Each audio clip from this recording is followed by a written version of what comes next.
Hanukkah or Chanukah, pronounced Kha, which began last evening, December 14th.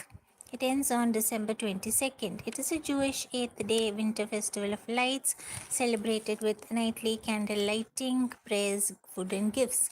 The Hebrew word Hanukkah means dedication, and it, if so, given because it celebrates the rededication of the Jewish temple in Jerusalem, the spiritual capital of the Jews.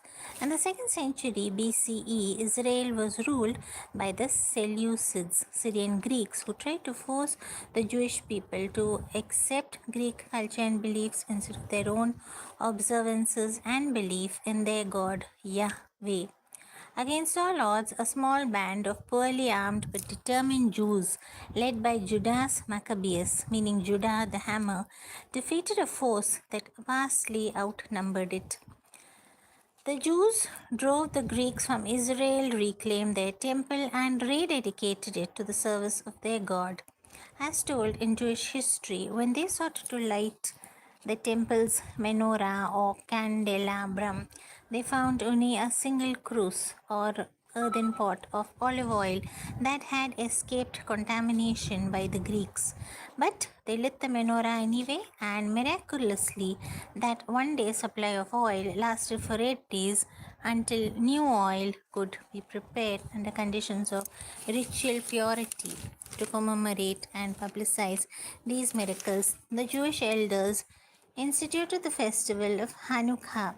At the heart of the festival is a nightly menorah lighting. The Hanukkah menorah holds 9 flames, one of which is a shamash, which is attendant, which is used to kindle the other 8 lights. This reminds us of our Indian practice of lighting one oil lamp with another for Diwali. As the old Hindi song goes, Jyot se Jyot jalate chalo. On the first day of Hanukkah, the Jews light just one flame. On the second night, they light two. By the eighth night of Hanukkah, all 8 flames are lit.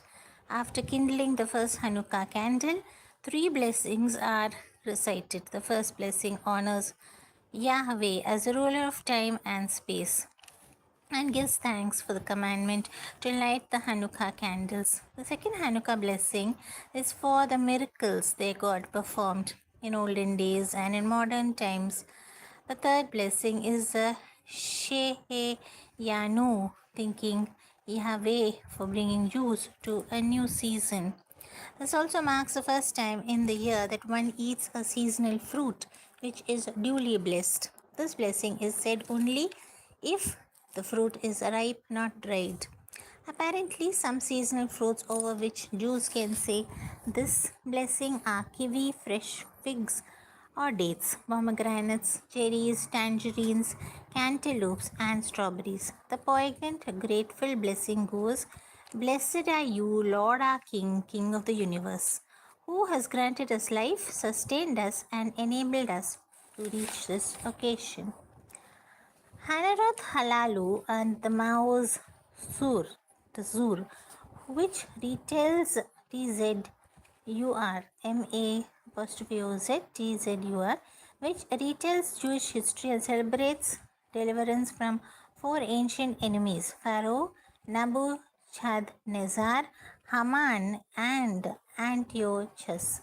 On Hanukkah, it is a custom to play with a dreidel. This is a four-sided spinning top bearing the Hebrew letters Nun, Gimel, He, and Chin, an acronym for Nes Gadol Haya Sham, meaning a great miracle happened here. The game is usually played for a pot of coins, nuts, or other things, which is won or lost based on which letter the dreidel lands on when it is spun.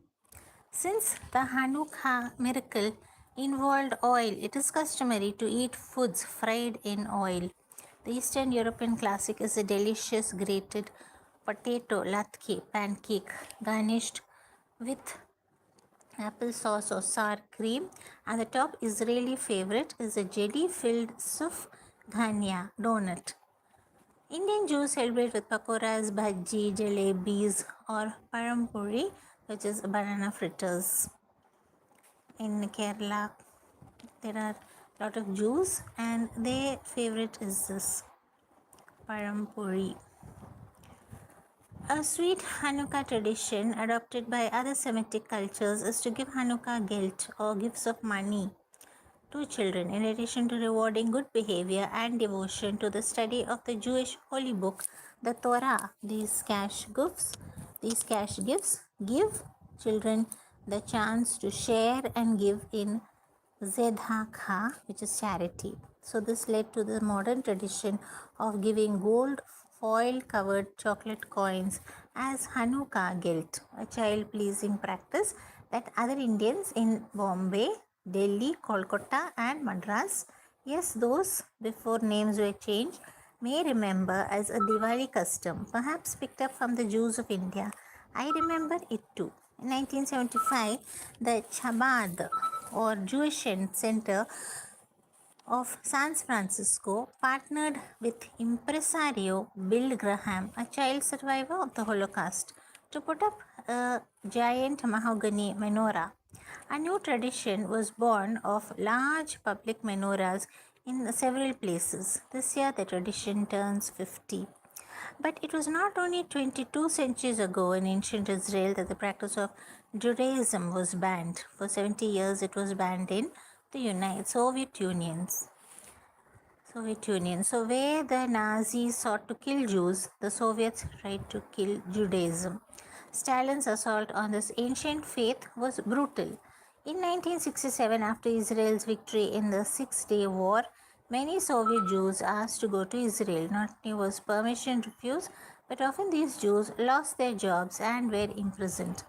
Jews around the world campaigned for these refuseniks, as they were called, to be freed and allowed to leave. Communism had not brought freedom and equality, but oppression, a police state, and cruel dictators.